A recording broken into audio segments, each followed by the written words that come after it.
अब ये देखिए, यहाँ पर एक डाइवर्जेंस बना है, यहाँ पर मार्केट में रेड कैंडल बना और यहाँ पर डाइवर्जेंस, इसका मतलब कि मार्केट यहाँ से ऊपर जाने के लिए तैयार है। इस लेवल के बाद मार्केट ने ब्रेकआउट किया, थोड़ा सा ऊपर गया और रिजेक्शन लेकर नीचे आया।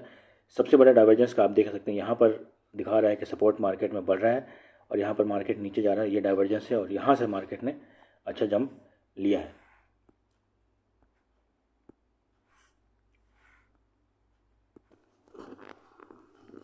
नमस्कार साथियों, स्वागत है आपका ट्रेंड द ट्रेडर्स टीटीटी पर, आपका अपना यूट्यूब चैनल।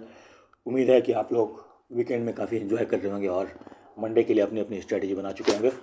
ऐसे ही स्ट्रेटजी की अगर हम बात करें तो हम आज बात करने वाले हैं एक बहुत ही अहम स्ट्रेटजी की और बहुत ही इम्पॉर्टेंट स्ट्रेटजी, जिसका नाम है RSI डाइवर्जेंस। और इसका कमाल मैं आपको दिखाऊंगा और उम्मीद है कि आपके निफ्टी, बैंक निफ्टी और सेंसेक्स के ट्रेडिंग में मंडे को बहुत ही काम आएगा। तो पढ़िए इस डिस्क्लेमर को।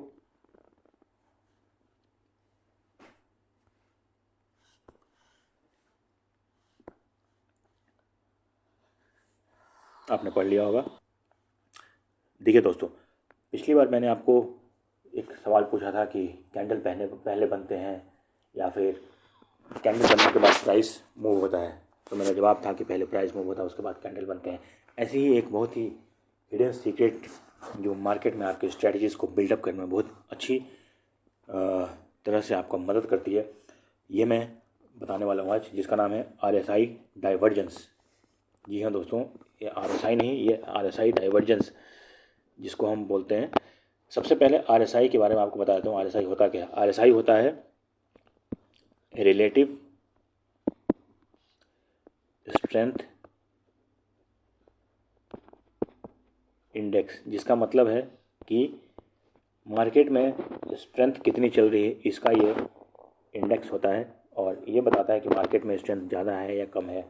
इसकी सेटिंग हम क्या करते हैं, अगर आप इनिशियल सेटिंग जब खोलोगे तो जैसे कि अगर मैं बोलूं तो अगर मैं यहाँ पर जाता हूँ RSI, ये जीरोधा का चार्ट मैंने खोल रखा है। अगर मैं यहाँ पर RSI सेलेक्ट करूँ तो आप ये देखिए, आपको इनिशियल सेटिंग कितनी मिल रही है, 20 और 80 इसमें लिखा हुआ यहाँ पर मिल रहा है। ठीक है दोस्तों, आपको इसको सेटिंग को चेंज करना है। अभी हर उसमें ये अलग अलग ऐप्स पे अलग अलग चीज़ें होती हैं। इसमें चेंज करने के लिए आप यहाँ से जाके अपने सेटिंग्स में इसको चेंज कर सकते हैं। इसमें मैं टाइम वेस्ट नहीं करूँगा। अगर किसी को इस पर अलग से वीडियो चाहिए तो फिर वो आप मुझे कमेंट करके बता सकते हैं एंड फिर मैं उसके लिए अच्छे से वीडियो बना दूँगा। But the point which I want to make here is, तो आज मैं आपको बताने वाला हूँ पूरे ही डिटेल में कि RSI डाइवर्जेंस को कैसे इस्तेमाल करना है। सो देखिए, सबसे पहले तो आपको RSI डाइवर्जेंस का मतलब समझा देता हूँ। तो देखिए दोस्तों, अभी क्या है कि मार्केट, मैं थोड़ा पीछे से लेके चलता हूँ आपको, और ये हम ऑलमोस्ट 8 जनवरी का चार्ट खोलकर बैठे हुए हैं। अब ये देखिए मार्केट में क्या हुआ है। अगर हम इस पॉइंट की बात करें तो ये ऑलमोस्ट यहाँ पर आ रहा है। ठीक है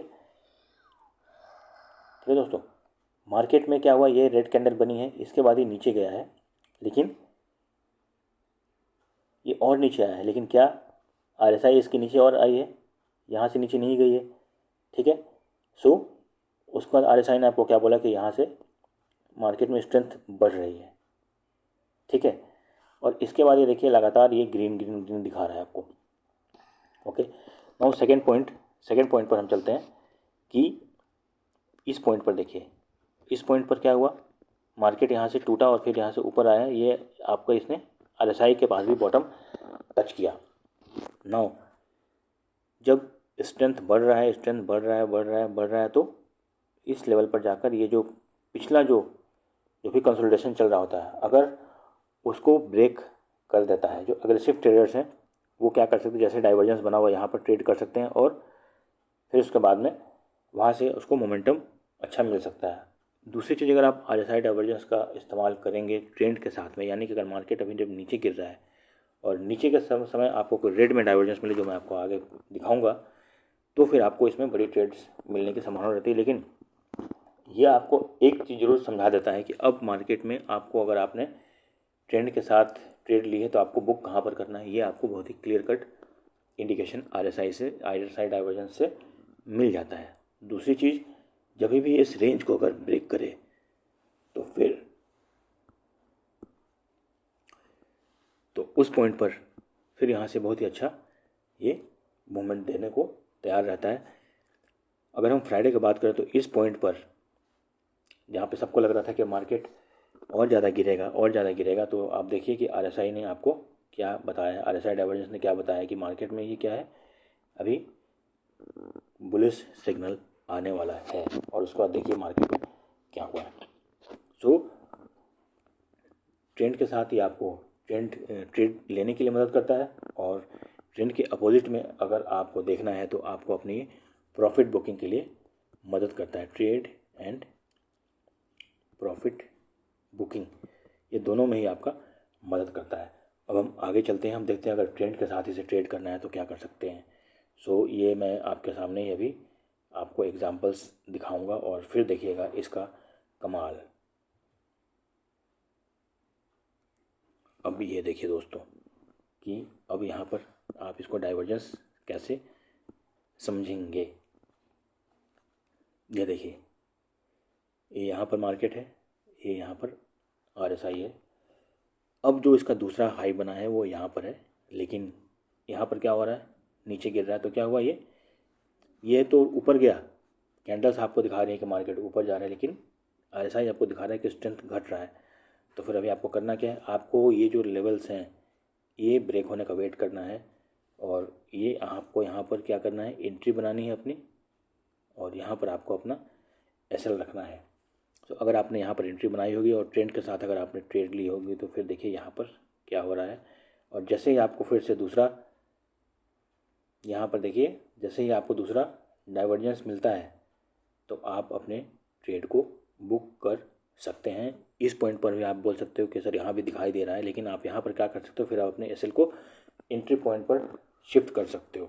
सो इस तरीके से आपको शिफ्टिंग एसएल भी थोड़े बहुत इस्तेमाल करने चाहिए, जिससे कि आप अपने प्रॉफिट को ज़्यादा से ज़्यादा बुक कर सको।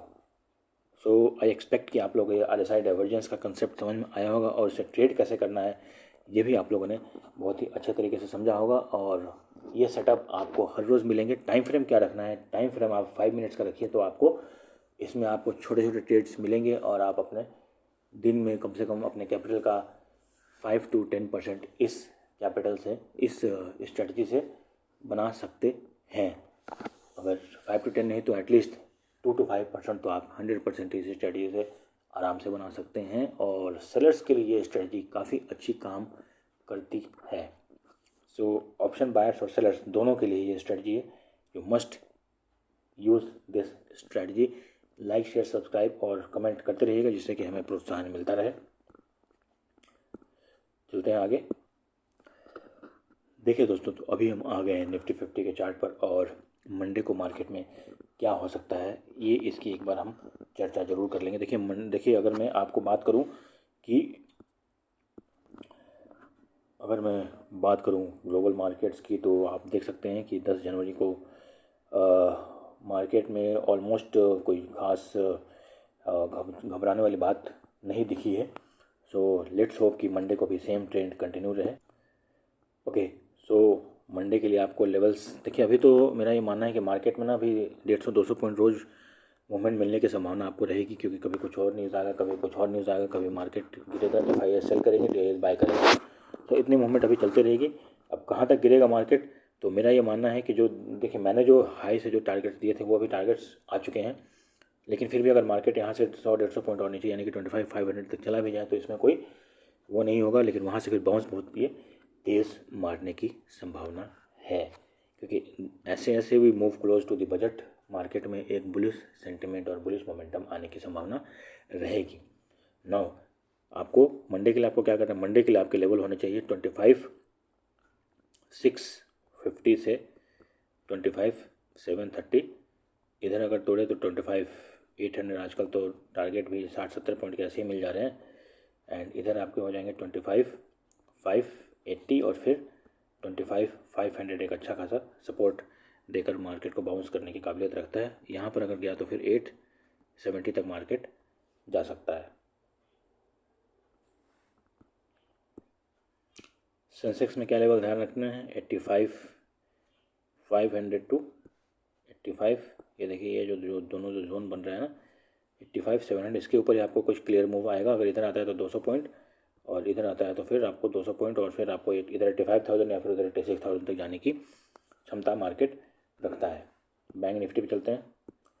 देखिए धीरे धीरे बैंक निफ्टी भी अपने लेवल से ऑलमोस्ट 1000 पॉइंट टूट चुका है। आप देख सकते हैं यहाँ पर ये 60,000 के ऊपर था और ये 1000 पॉइंट से नीचे तक ये टूट चुका है। तो लेवल आपकी, अब देखिए ये जो लाइन मैंने पहले से खींच रखी थी ये एग्जैक्टली वहीं से आके इसने बाउंस लिया है।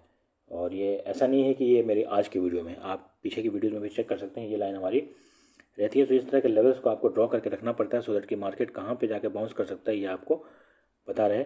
सो ये आपके बैंक निफ्टी में लेवल्स क्या होने चाहिए, 59,150 से 59,300 और जिसके ऊपर निकले ये आप 150 पॉइंट्स का फर्स्ट टारगेट आप चेज कर सकते हैं और उसके बाद फिर से 150 पॉइंट्स का चेज आप कर सकते हैं।